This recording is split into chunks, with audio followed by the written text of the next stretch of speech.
มรเจ๊งแล้วเจ๊งต่อสนามบินเตโชเงียบหนักนักท่องเที่ยวแห่หนีมาไทยซึ่งเขมรเองถึงกับจัดโปรแจกบ้านแจกรถเรียกนักท่องเที่ยวให้ไปสนามบินเตโชนี่อาการหนักจริงๆนะคะทั้งที่ทุ่มทุนไปเยอะมากใช่แล้วครับสนามบินนานาชาติเตโชเนี่ยเพิ่งเปิดไปเมื่อเดือนกันยายนเขมรนี่ตั้งใจให้เป็นหน้าเป็นตาของประเทศเลยลงทุนไปมหาศาลกว่า 2,000 ล้านดอลลาร์สหรัฐหรือประมาณ 74,000 ล้านบาทเลยทีเดียวเขาโม้ไว้เยอะครับว่าออกแบบมาให้เป็นหนึ่งในสนามบินที่ใหญ่ที่สุดในโลกตอนแรกๆนี่อ้างว่าเป็นอันดับที่9ของโลกเลยครับจะรองรับผู้โดยสารได้ปีละ 13-15 ล้านคนแล้วยังมีแผนจะขยายไปถึง50 ล้านคนอีกและที่สำคัญคือโครงการเนี้ยมันเป็นสัญลักษณ์ความสัมพันธ์ของจีนที่เป็นนายทุนใหญ่ให้ด้วยโหเหมือนจะยิ่งใหญ่นะคะสุดท้ายก็ไปไม่รอดถูกต้องเลยครับก็ไอ้ที่โม้ไว้กับความจริงมันคนละเรื่องเลยพอเปิดใช้งานจริงปุ๊บกลายเป็นว่าสนามบินเงียบเหงามากแทบจะไม่มีเครื่องบินพาณิชย์บินเข้าออกเลยผู้โดยสารก็น้อยมากๆคือมันสวนทางกับเงินที่ลงทุนไป 70,000 กว่าล้านนั่นแหละครับจนตอนนี้ฮุนเซนนี่ก็เริ่มคิดหนักแล้วครับจะทำกำไรยังไงไหวจะเอาอะไรมาคุ้มทุนส่วนที่ไม่มีคนไปใช้บริการเลยทั้งที่ใหม่และใหญ่ขนาดนั้นเนี่ยสาเหตุหลักๆก็มาจากวิกฤตสแกมเมอร์ครับนักท่องเที่ยวโดยเฉพาะชาวเกาหลีใต้ที่เป็นลูกค้ารายใหญ่ของเขมรเนี่ยเขาแห่เปลี่ยนเส้นทางหนีจากเขมรมาเข้าประเทศไทยเราแทนหมดแล้วเพราะปัญหาเรื่องความไม่ปลอดภัยไงครับตอนนี้ภาพลักษณ์ของเขมรคือเมืองหลวงสแกมเมอร์ไปแล้วครับมีแต่ข่าวมีแต่คลิปลักพาตัวนักท่องเที่ยวกันกลางเมืองแบบบ้านป่าเมืองเถื่อนอ๋อที่มีข่าวพบร่างนักศึกษาเกาหลีใต้ด้วยใช่ไหมคะเรื่องนี้แหละครับมันคือฟางเส้นสุดท้ายเลยรัฐบาลเกาหลีใต้เขาโกรธมากหลังจากที่เจอนักศึกษาเกาหลีใต้ถูกทรมานจนเสียชีวิตที่จังหวัดกัมโปดสื่อเกาหลีเขารายงานว่านักศึกษาที่ชื่อพักเนี่ยถูกลักพาตัวไปทรมานแถวภูเขาโบกอมซึ่งแถวนั้นมันเป็นรังของพวกแก๊งอาชญากรรมครับพอเกิดเรื่องนี้รัฐบาลเกาหลีใต้เขาก็ไม่ทนเขาแสดงท่าทีชัดเจนเลยว่าไม่ต้องการให้นักท่องเที่ยวของเขาไปเขมรแล้วขอให้เปลี่ยนมาที่ประเทศไทยแทนแล้วเจ๊ได้ว่ารัฐบาลเกาหลีเนี่ยเกือบจะสั่งห้ามเลยครับเขาใช้มาตรการที่เรียกว่าโค้ชดำประกาศเมื่อวันที่15 ตุลาคมซึ่งโค้ชดำเนี่ยมันคือการเตือนภัยการเดินทางระดับ4ซึ่งมันเทียบเท่ากับการห้ามเดินทางโดยเขาเจาะจงไปที่3พื้นที่ของเขมรเลยก็คือปอยเป็ดบาเวตแล้วก็ภูเขาบัวกอที่พบร่างของนักศึกษาของเกาหลีนั่นแหละรัฐบาลเขารู้ข้อมูลหมดว่ามีคนเกาหลีใต้เพิ่นมานี่โมเมนต์มาซื้อได้พี่น้องพูมีสัมภาระมาเต็มเลยเนาะพูว้าวพูนี่คือการขนมาแบบเพียบหมดเลยนะพี่น้องนี่คือโอ้บรรยากาศนะพี่น้องว่าคนน้อยคนร้ายเนาะโอ้หน่อยลายสำได้เบิ่งเอาเด้อพี่น้องเดี๋ยวบ่าวสมัยสิพาย่างไปเบิ่งใกล้ๆเลยเนาะพี่น้องเบิ่งเลาะเบิ่งทั่วๆเลยเนาะนี่คือจุดที่นั่งเนาะบ่มีเด้อว่าสินั่งอยู่ในพื้นนะพี่น้องคือเขมรเนาะแบบว่าสิมาขอทานนี่บ่มีเด้อพี่น้องขอทานที่นี่ไม่มีนะครับนี่ก็จะเป็นจุดที่ว่า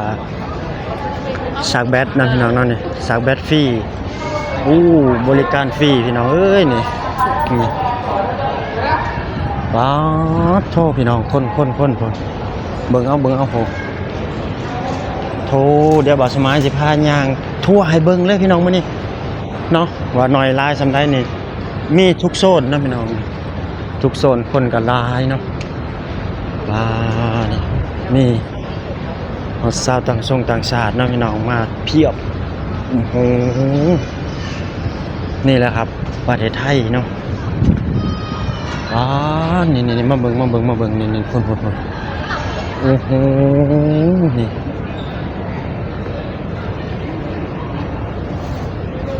นี่คือภาพบรรยากาศอยู่ข้างในล่อซื้อตัวเขาไปนะพี่น้องเนาะ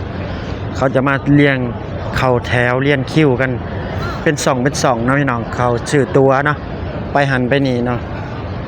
อุบลราชธานีนี่พี่น้องนี่จะมีป้ายขึ้นบอกเลยเนาะจะไปอุบลไปนั่นไปนี่ไปภาคอีสานไปใช้กันแล้วแต่เนาะพี่น้องว้าวโทษผลเบิ่ง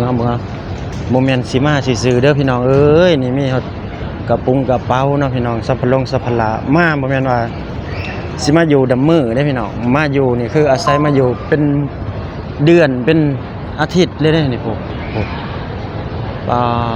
โถสุดยอดเลยพี่น้องเอ้ยเนี่ยบ่าวสมัยสิพาย่างเลาะเบิ่งให้ทัวร์เลยพี่น้องมื้อนี้มาฮักหน้าคักๆเลยนี่คนชาวต่างชาติก็มาหลายเนาะพี่น้องสัตว์ได้ก็มา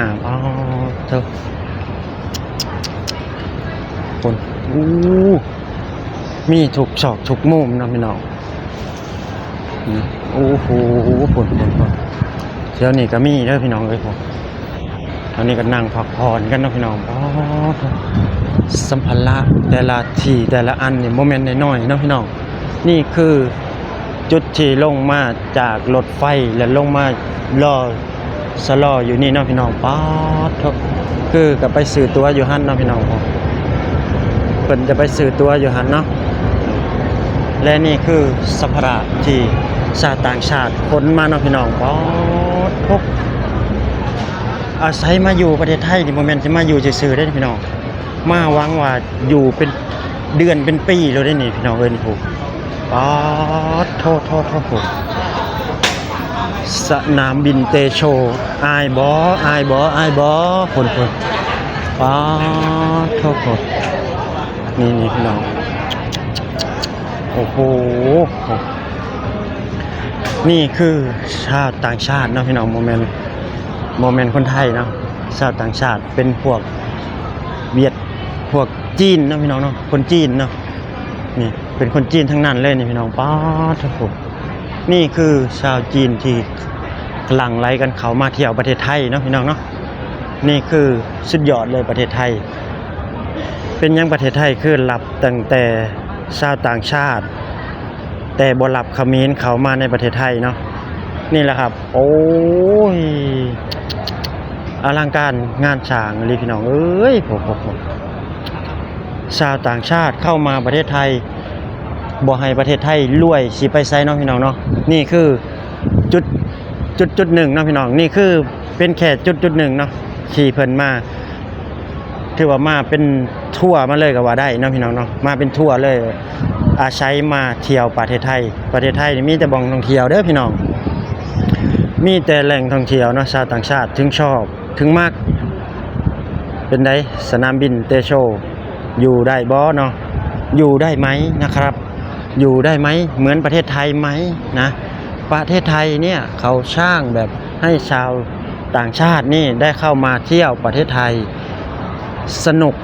และปลอดภัยที่สุดคือประเทศไทยนะครับผมเนี่ยไม่ใช่ประเทศอื่นนะครับเนี่ยประเทศไทยนะครับอันนี้คือสถานีรถไฟฟ้าบางซื่อนะครับนี่หรือว่ากรุงเทพอภิวัตรนะนี่ดูเอาโอ้โห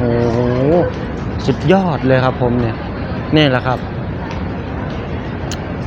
แต่คนเขมรไม่มีนะครับคนเขมรไม่มีที่จะเข้ามาประเทศไทยนะมีแต่คนจีนคนเวียดแล้วก็คนไทยคนอีสานบ้านเฮาเนาะพี่น้องนี่โอ้ยพุ่นเบิ่งเด้อพี่น้องเอ้ยพวกโซนนี่ก็มีเนาะพี่น้องพวกบ่แม่นสิมีแต่ชั้นเดียวได้พี่น้องเอ้ย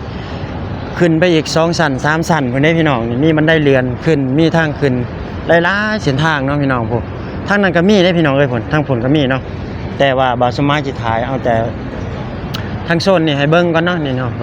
เพราะว่าจะเฮาจะสะดวกสบายขึ้นลิฟต์ขึ้นหยังก็ได้นั่นคือชาวต่างชาติหลั่งไหลกันเข้ามาประเทศไทยพี่น้องเอ้ยเนาะนี่แหละครับบ่าวสมัยตื่นตันใจแทนคนไทยเนาะที่ว่าสามารถดึงนักท่องเที่ยวชาวต่างชาตินี่เข้ามา